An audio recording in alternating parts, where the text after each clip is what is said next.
Il ne faut pas avoir peur. Bonsoir à tous, vous êtes sur Géopolitique Profonde, la chaîne qui est là pour remplacer les médias subventionnés. Alors on va parler politique, on va parler des juges. Est-ce qu'ils vont prendre le pouvoir ? C'est une thèse de notre ami Serge Federbusch, haut fonctionnaire éditorialiste. On va parler pendant plus d'1 heure. Mais avant ça, n'oubliez pas de vous abonner à la lettre de Géopolitique Profonde. Vous voyez, c'est la lettre de cet été. Elle est là, elle est bien chaude, elle est magnifique. Nous accueillons en plus un nouvel auteur, François-Xavier Consoli. Son article est excellent. Allez-y, abonnez-vous. Vous cliquez sur le lien sous la description. Alors, dis-moi, cher Serge, j'aime bien le dire ça. C'est pour la diction en fait. C'est comme la phrase en allemand, tu t'améliores à chaque fois. Ouais, t'as vu ? Est-ce qu'on vit une période inédite ? Certainement, oui, parce qu'il n'y a jamais eu de période où il y ait une telle fragmentation de la représentation nationale, avec en plus un président qui, du coup, ne sait plus trop où il habite, si ce n'est qu'il veut en fait agir en sous-main, même directement pour profiter du désordre et du chaos qu'il a créé lui-même pour essayer de reprendre justement la main. Donc c'est une période tout à fait inédite, sur fond d'ailleurs de crise financière, parce qu'il ne faut pas oublier que tous les accommodements politiques sont possibles, mais il y a une chose qui est beaucoup plus difficile, c'est de faire face au mur de l'argent, comme disaient les communistes dans le temps, à savoir le fait que la dette aujourd'hui est tellement ingérable que via Bruxelles, via Francfort, eh bien, un certain nombre de gens dans le jeu domestique interne, et en particulier Macron, vont essayer de reprendre la main, de faire pression sur les autres partis. Et donc, tout se mélange. Il y a à la fois des interférences étrangères, la pression de la question de la dette, et puis l'extrême division du pouvoir au sein de partis et entre tous les partis. Mais cette division, c'est un peu une sorte de retour à la 4ème République, parfois même à la 3e. Oui, alors là, une grosse différence justement avec la 4ème République, c'est que la 4ème République, c'était quand même un temps, sauf la première année pratiquement, ou les 2 premières années d'après-guerre, c'était un temps d'expansion, c'était un temps de désendettement. Même si il y avait pas mal d'inflation, c'était une inflation qui était plutôt saine. C'est-à-dire qu'en fait, ça permettait justement, de manière assez inodore et indolore, de régler la question des dettes. Donc il y avait de l'expansion, les gens trouvaient du boulot, il y avait un vrai plein emploi, pas le faux plein emploi de Macron, où en réalité beaucoup de jeunes ont les pires difficultés en ce moment. Donc c'est pas du tout le même contexte. Et ça va tout changer.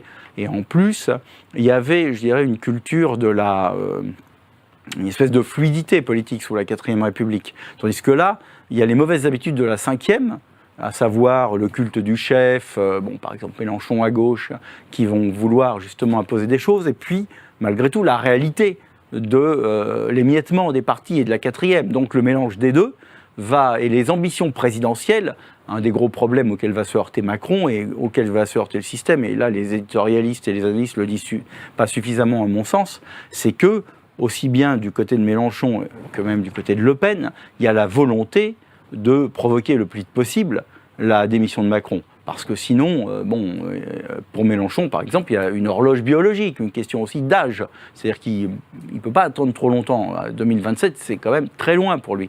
Donc il va avoir la tentation, il fera tout pour torpiller tout arrangement, tout accommodement possible.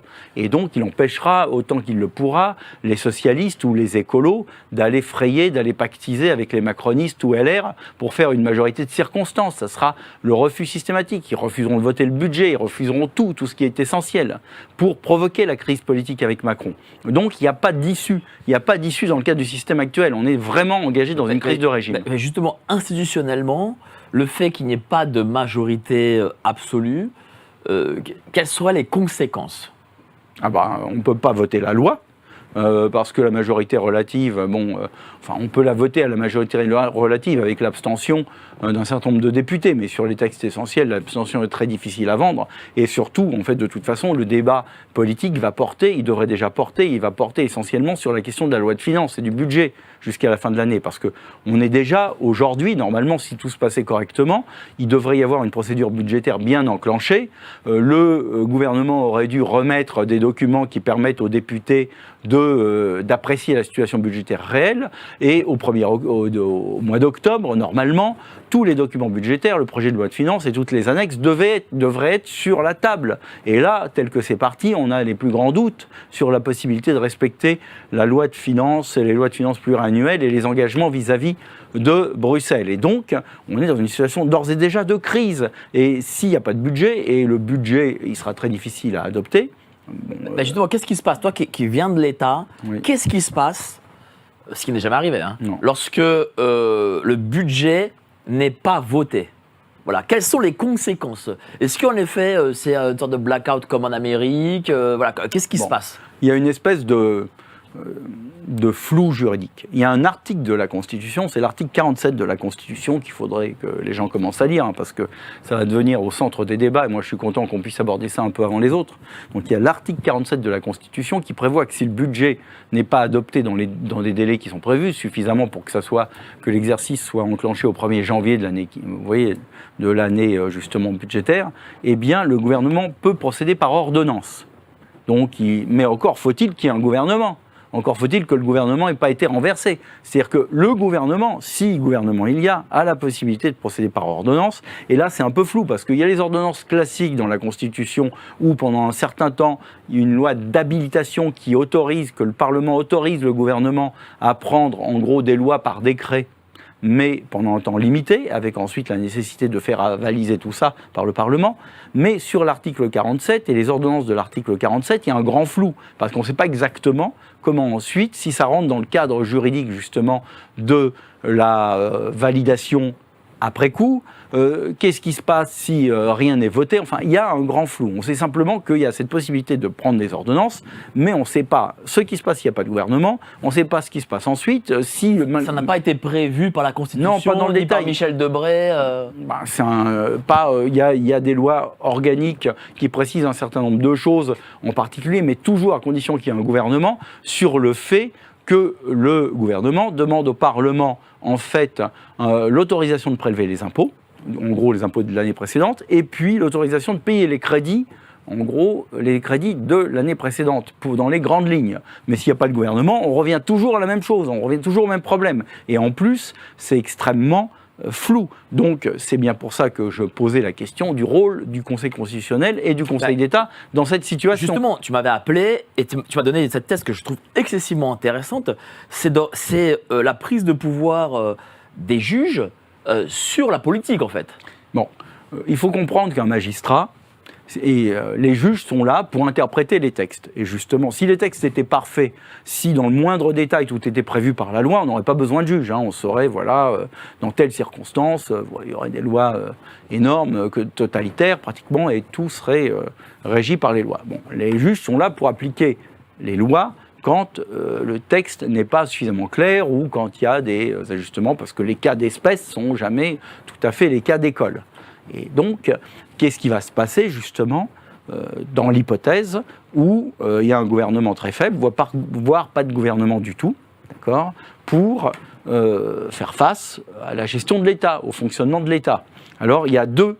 Là, je vais être un peu technique, mais c'est extrêmement important de l'être. Il faut parce que ensuite, sinon, on sombre dans le baratin de mauvais aloi et on raconte n'importe quoi assez rapidement. Et puis ensuite, on se dit, tiens, je n'avais pas prévu ça. C'est ce qui se passe, par exemple, pour ces benets, ils font semblant d'ailleurs de la France insoumise, qui semblent découvrir le scrutin à 3 tours avec 2 pour la présidence de l'Assemblée nationale, avec, là je fais une petite parenthèse, avec 2 tours à la majorité absolue et puis le 3e à la majorité relative. À la majorité relative, c'est celui qui est en tête qui l'emporte. Et donc la victoire de Braun-Pivet, elle est logique. Elle est logique, c'est tout. Ils peuvent pleurer tout ce qu'ils veulent, mais c'est malheureux, mais elle est logique. Mais elle est logique, et puis c'est la logique du barrage, d'une certaine manière. Ils ont voulu faire barrage contre le Rassemblement national pendant les élections. Là, il y a le barrage des macronistes et de LR contre eux. Donc c'est pas l'appel de chouiner ou d'aller pleurer comme des madeleines. Ils ont simplement la monnaie de leur pièce. Ils ont le retour de bâton. C'est un effet boomerang, ni plus ni moins. Et cet effet boomerang, il est lié à l'application du texte. Voilà.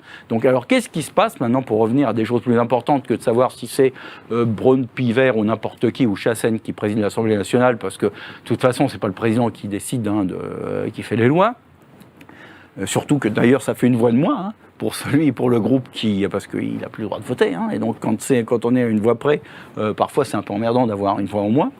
Donc qu'est-ce qui se passe quand il y a un gouvernement qui expédie les affaires courantes, ou pas de gouvernement du tout, ou un gouvernement de techniciens qui est à la merci d'une motion de censure à n'importe quel moment? Bon, eh bien, il se contente de prendre des décrets. Voilà, il va gouverner par décret, par règlement en Conseil des ministres, ou des règlements simples, avec le président de la République qui, quand il s'agit des décrets importants, au Conseil des ministres, préside et peut paralyser les choses assez largement. Donc il va gouverner par décret, et pour essayer de faire fonctionner l'État, le décret peut avoir tendance à être illégal, c'est-à-dire qu'ils peuvent prendre des décrets qui empiètent sur le domaine de la loi. Et c'est là qu'apparaît le Conseil d'État, dont le rôle, normalement, c'est d'empêcher que le pouvoir réglementaire empiète sur la loi. C'est-à-dire que le gouvernement s'arroge des pouvoirs du législateur pour décider de choses qui relèvent véritablement du domaine de la loi, c'est-à-dire les choses les plus importantes. Il y a l'article 34 et 37 de la Constitution qui fait la différence entre les choses les plus importantes, la loi, le Parlement, et les choses moins importantes, le décret et le gouvernement. Donc, eh bien, le Conseil d'État, là, il peut agir d'une certaine manière un peu comme il veut, c'est-à-dire il peut fermer les yeux ou tolérer des empiètements qu'il ne tolérerait pas dans des circonstances normales. Donc il peut y avoir une espèce de jeu d'accommodement, de renvoi d'ascenseur, mais ça place à ce moment-là les juges administratifs au centre du dispositif. Il faut se souvenir, alors c'est peut-être un mythe, mais bon, il y a plusieurs personnes qui l'ont rapporté, qu'au dernier conseil des ministres présidé par Mitterrand, avant qu'il ne quitte l'Élysée, donc en 1995, il a tenu à faire une déclaration en disant une seule chose. Je veux dire, la dernière chose que je dirais avant de quitter le pouvoir, c'est méfiez-vous du gouvernement des juges. D'accord, c'est la dernière chose qu'aurait dit, et plusieurs personnes en ont témoigné, Mitterrand avant de quitter le pouvoir, et il avait quand même une très longue expérience, aussi bien de la 5e que de la 4e. C'était certainement l'homme politique de France le plus expérimenté quand il a quitté le pouvoir. Donc c'était pas une phrase qui est arrivée comme ça, à partir de rien. Il sait bien que quand la nature a horreur de vide, la nature politique aussi, et quand il y a vacance du pouvoir, à ce moment-là, il peut y avoir des compromis, des accommodements qui sont pas. C'est-à-dire que le pouvoir judiciaire peut devenir un pouvoir législatif. C'est-à-dire qu'il peut autoriser ce qui lui ira bien, rien ni plus ni moins, dans des décisions, dans des décrets qui seraient pris par le gouvernement et qui, en réalité, sur le fondement de grands principes, de principes reconnus par les lois de la République, de principes généraux du droit, parce qu'il y a une catégorie qu'on appelle les principes généraux du droit qui entre dans la jurisprudence, et bien sur le fondement des principes généraux du droit, pour faire face à une situation d'urgence, par exemple, pour faire face à la nécessité de faire fonctionner l'État, les services de secours, par exemple. On peut imaginer que s'il y a une crise des urgences encore en France, comme il y avait eu, et bien que le gouvernement commence à empiéter, à aller très loin dans l'utilisation des crédits, ou bien alors l'organisation en fait, du service public hospitalier, au-delà peut-être des compétences purement réglementaires, et tout ça sur le fondement de la nécessité de faire fonctionner justement l'État. On peut inventer n'importe quel principe général. C'est le rôle d'ailleurs du magistrat et de la jurisprudence. Et c'est encore plus vrai du Conseil constitutionnel, parce que le Conseil constitutionnel, lui, il intervient quand c'est la loi qui fait défaut. Mais alors là, c'est-à-dire que le Parlement ne peut pas donc légiférer, et le gouvernement ne peut pas du tout empiéter sur son terrain d'action, par exemple en matière budgétaire. Je disais tout à l'heure qu'ils vont utiliser des ordonnances, probablement, si jamais le budget n'est pas voté à temps. Le gouvernement va prendre des ordonnances, c'est là effectivement des sortes de lois, mais prises par le gouvernement. Mais le Conseil constitutionnel, dans des conditions qui ne sont pas très claires d'ailleurs pour les ordonnances de l'article 47, parce qu'il n'y a pas de précédent, peut parfaitement, s'il est saisi par 60 députés, 60 sénateurs, le président de l'Assemblée ou le président du Sénat, dire oui, non, peut-être, mais ils vont complètement cadrer le rôle du gouvernement dans le cadre de ces ordonnances. Parce qu'il y a un silence, il y a une absence de précision des textes constitutionnels. Donc on va se retrouver avec une espèce de mélange un peu, effectivement, inédit, de gouvernement des juges, de gouvernement, du gouvernement de ce qu'il en restera, de parlement qui parfois votera, parfois ne votera pas. À mon avis, il y aura des censures très fréquentes. Il y aura une censure. Si demain, par exemple, LR plus une partie des socialos, un tout petit peu de Verts, arrive à présenter un gouvernement, avec les macronistes, à mon avis, il y aura sans aucune difficulté une alliance des insoumis, de la majorité des Verts, d'une grosse partie des socialos, et puis du Rassemblement national, pour immédiatement voter une censure. Donc on va se retrouver sans gouvernement. Et donc, dans ce contexte-là, il peut y avoir un petit bout certaines lois qui seront quand même votées par le Parlement, mais très peu. Le gouvernement tel qu'il existera, qui prendra quelques décrets, et puis le Conseil constitutionnel et le Conseil d'État qui autoriseront ou n'autoriseront pas. Le tout dans un contexte de crise budgétaire ouverte, parce que évidemment Macron va se servir de Bruxelles et de Francfort pour essayer de prendre à la gorge ses opposants en France en disant maintenant il faut voter le budget. Mais ça veut dire qu'en fait Macron, ce sera Macron le vainqueur en fait. Non, il ne sera pas. Non. Parce que regarde, Brand Pivet a été réélu, Gabriel Attal, même s'il n'a pas grand pouvoir aujourd'hui, il est toujours là. On a l'impression que d'avoir mis en minorité les macronistes, ça n'a rien changé, quoi. Oui, c'est une fausse impression. Brand Pivet, c'est lié. J'ai dit, c'est le retour du boomerang, c'est lié à un mode de scrutin. Il ne faut pas penser, c'est pas une alouette qui fait le printemps. Donc, Brand Pivet, c'est pas l'alouette qui va faire le printemps du retour du macronisme. Pas du tout, parce que quand il va y avoir véritablement à voter pour un gouvernement, à voter pour le budget ou à voter sur les lois, là, il n'y a pas de troisième tour à la majorité relative. C'est effectivement la majorité relative en théorie, sauf que là, il va y avoir une opposition beaucoup plus claire, une opposition beaucoup plus nette, et là, le RN n'hésitera pas à faire alliance avec la France Insoumise pour refuser la loi ou faire tomber le gouvernement. Donc, c'est pas du tout ça qui va se passer. Ce que je crois dans cette opération, c'est que Macron, au départ, savait qu'à la fin de l'année, il allait à la fracasse avec le budget. Donc, il a dissous pour préférer anticiper les choses, et il pensait que le RN aurait soit une majorité, au vu des résultats des européennes, aurait soit une majorité, soit serait pas loin de la majorité, et que donc il pourrait recomposer progressivement les choses, que la peur finalement du grand méchant facho viendrait après les élections, qui pourrait recomposer les choses en utilisant cette peur, en prenant des voix, des députés socialistes, etc., et en recomposant progressivement une majorité autour du macronisme, même s'il était très réduit, des socialistes, etc., etc. Mais là, il a été pris de court, comme tout le monde d'une certaine manière, par le très bon score de la France Insoumise et du Front Populaire. Et donc, son image, comme il a eu besoin de ces voix-là pour sauver ses députés en grande partie, son image est quand même liée à la gauche et au barrage soi-disant républicain, etc. Donc il ne peut pas du tout se refaire une virginité de ce point de vue-là. Et puis, surtout, le RN reste un opposant pur et simple, pur et dur, qui va bénéficier forcément de plus en plus de l'écœurement que les Français vont ressentir vis-à-vis du système politique. Donc, d'une certaine manière, il s'est pris les pieds dans le tapis, Macron aussi. Il faut comprendre que dans une situation de crise, tout le monde se prend les pieds dans le tapis. C'est ça une vraie situation de crise, c'est-à-dire que le grand Machiavel qui tire les ficelles, qui voit le coup 3, le jeu 3 coups, ça n'existe pas. C'est pas Macron, ça. Bon, c'est pas Macron, et puis c'est personne.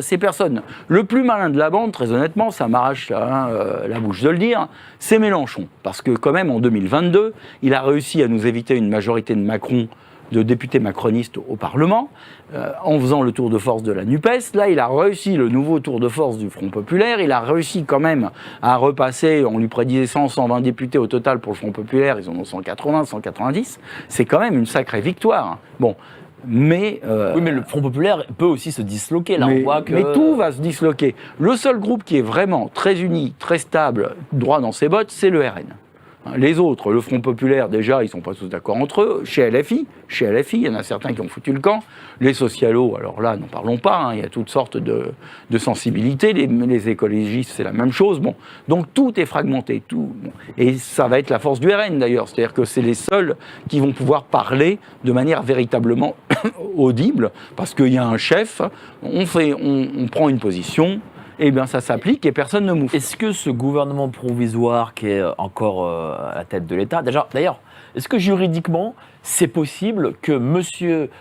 Gabriel Attal soit Premier ministre et président de groupe à l'Assemblée nationale? Tiens, déjà, est-ce que ça, c'est pas quelque chose d'illégal déjà? Ah bon, bah justement, ça va illustrer... Parce qu'il y a nombre de ministres qui sont et ministres alors, et députés. évidemment, ça va illustrer ce que je viens de dire, c'est-à-dire que normalement...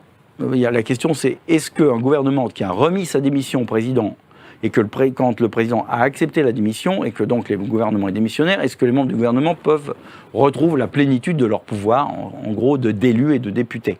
Bon, mais qui va trancher ça? Si c'est soumis au Conseil constitutionnel, ça va être le Conseil constitutionnel, justement. Mais justement, personne ne fait rien là-dessus. Mais alors, ne dit rien. Non. La LFI prévoit de soumettre ça au Conseil constitutionnel. Moi, je vais te dire, je suis assez tranquille là-dessus. Comme le Conseil constitutionnel va vouloir calmer le jeu et qu'en plus, ils sont quand même on voit qui c'est, c'est Fabius, c'est Juppé, c'est des gens comme ça. Donc, ils sont macrono-socialos, tendance extrême-centre. Bon, et pro-immigration, pro-truc, pro-machin. Donc, ça aboutira à ce qu'ils seront renverrés le LFI sera renvoyé dans ses buts et qu'ils diront que oui, dans le cadre d'un gouvernement démissionnaire qui a remis sa démission au président et que la démission a été acceptée, eh bien, il ne peut qu'expédier les affaires courantes. En gros, c'est plus vraiment un gouvernement. Donc, il retrouve la plénitude de ses droits de vote. Donc, moi, je suis sûr, pas à 100%, mais à 95%, que le Conseil constitutionnel, s'il est saisi, d'abord, il faut qu'il accepte qu'il soit compétent. Il avait dit une fois qu'il n'était pas compétent sur la désignation du président de l'Assemblée nationale, donc il faut qu'il accepte qu'il dise qu'il est compétent. Peut-être qu'ils diront qu'il n'est pas compétent pour statuer là-dessus. Et s'il dit qu'il est compétent, à mon avis, il dira que c'est conforme à la Constitution. Voilà. Donc, en gros, ils font ça pour émuser la galerie, la fille. Je ne pense pas qu'ils croient à la possibilité pour leur recours de l'emporter. On a des personnes qui, en même temps, seront dans les deux pouvoirs, c'est-à-dire l'exécutif et le législatif. Mais non, parce que justement, ils te disent qu'ils ne sont plus dans l'exécutif puisqu'il n'y a plus d'exécutif réellement. L'expédier les affaires courantes, c'est et s'il y a le feu, il prévient les pompiers, c'est tout. Normalement, tu n'as plus la moindre initiative. Tu peux plus prendre de décret. Oui, mais ils siègent encore dans leurs ministères, ils toucheront leur paye de ministre, j'imagine. Normalement, non. Quand tu es député, tu as un mois, tu as un délai. À Matignon. Non, mais pendant un mois, tu as un mois pour mettre au clair ta situation. Au bout d'un mois, tu es payé par l'Assemblée et plus par aucun autre. Donc, voilà. Dans un mois, il y aura plus de gouvernement. En tout cas, ils seront plus normalement. Ils terminent. Bon, il faut voir comment c'est. Je ne suis pas sûr à 1000% de ça, mais dans mon souvenir, ils vont être payés au mois de juillet, voilà, parce que le mois est engagé, etc. Et puis ensuite, c'est terminé. Ils seront payés par l'Assemblée nationale. En tout cas, quand dans la loi on raisonne souvent par analogie en matière juridique, dans la loi qui prévoit le cumul des mandats, l'interdiction du cumul des mandats, quand quelqu'un est élu député et qu'il ne peut pas, par exemple, qu'il est maire d'une grande ville, ou président d'un conseil général, etc., ou député et sénateur, et qui choisit le Sénat, ou au contraire le Sénat, l'Assemblée nationale, eh bien, pendant un mois, il est prévu qu'il continue d'être payé. Au bout d'un mois, il est payé par son nouveau mandat, et puis c'est tout. Il perd les indemnités du mandat qu'il n'a plus le droit d'exercer. Est-ce que cette instabilité politique peut amener des conséquences tragiques? Par exemple, je sais pas moi, une attaque... des marchés sur la France, une guerre civile. Alors là, on a eu les dernières émeutes alors qu'il y avait un gouvernement. Bien sûr. Donc, mais c'est le problème.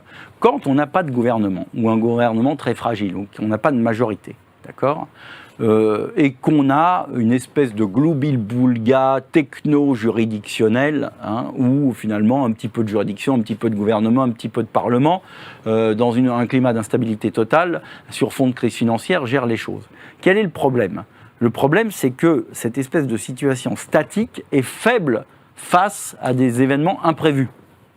Donc, si la racaille de banlieue recommence, comme elle a fait il y a à peu près un an, maintenant un peu plus d'un an, à foutre le feu partout, parce qu'un petit con se fait buter à un moment, voilà. S'il y a n'importe quoi, un attentat important, une crise migratoire, imagine... S'il y a les JO, il se passe quelque chose de grave pendant les JO. Alors normalement... Qu'est-ce que fait le ministre de l'Intérieur ? Normalement, tant que il n'y a pas de gouvernement, Attal est censé et Darmanin sont censés expédier les affaires courantes. Oui, mais ça, c'est pas l'affaire courante. Oui, non, c'est pas les affaires courantes. Justement, c'est un grave problème. Et donc, on peut considérer que les affaires courantes, ça va aussi jusqu'à la répression des émeutes et des troubles.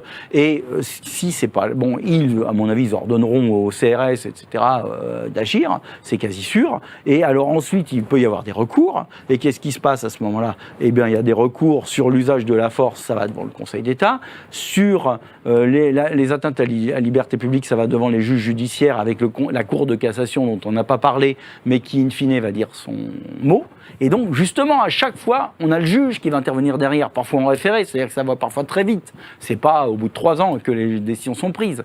Donc, on est vraiment dans cette situation-là. Mais le gros problème, c'est qu'on perd en efficacité. C'est sûr qu'on perd en efficacité. Et prenons l'exemple d'émeutes. Darmanin dit, ou pas Darmanin, il n'y a plus personne à Beauvau. C'est vraiment, la police est livrée à elle-même. Qu'est-ce qui se passe ? La police, à mon avis, elle ne va pas se laisser faire. Quand les gens vont commencer, s'il y a des émeutes, des mecs qui vont commencer à leur lancer des boulons ou des trucs plus graves, ou leur tirer dessus, ils vont répliquer.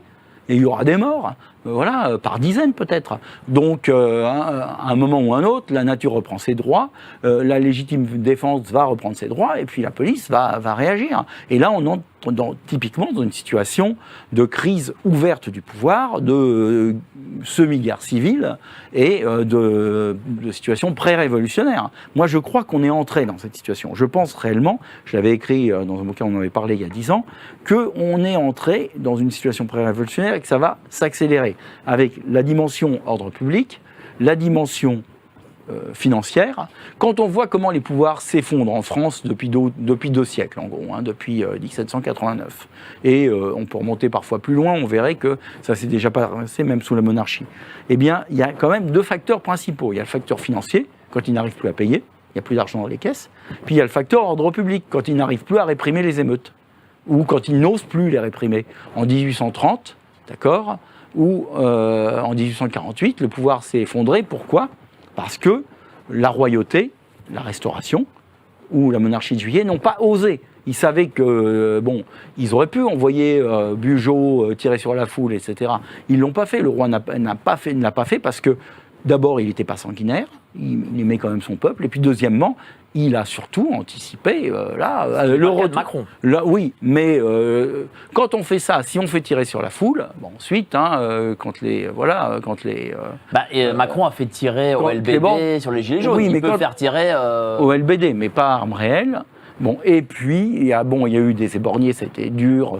Moi, j'étais aux premières loges, j'ai vu ce que c'était. Mais c'est pas du tout la même chose que de laisser 30 ou 50 mecs sur le carreau. Là, c'est la révolution. Et puis, au bout d'un moment, si c'est doublé, car Macron, comment a-t-il fait pour juguler les gilets jaunes ? Il a réprimé, mais il a donné de l'argent aussi. Ils ont donné entre 20 et 30 milliards d'euros. Ils ont réouvert les caisses.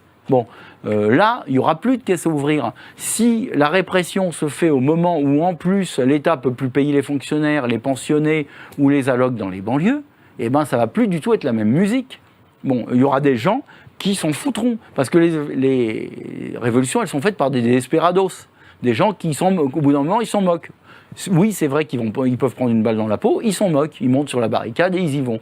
C'est ce qui a fait défaut aux Gilets jaunes la dernière fois. C'est-à-dire qu'à un moment, les gens n'ont pas osé vraiment essayer de prendre l'Élysée ou d'être vraiment ils ont pu le premier jour.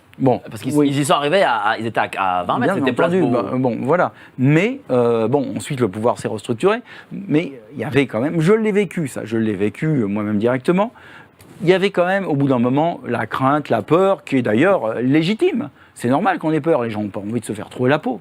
Mais si, à un moment ou un autre, il y a des gens plus jeunes et plus tête brûlée qui sont à la tête du mouvement, là, ça peut tourner tout à fait différemment. Vous aimez nos émissions ? Ouais. Vous aimez les différents formats qu'on vous propose ? Ouais.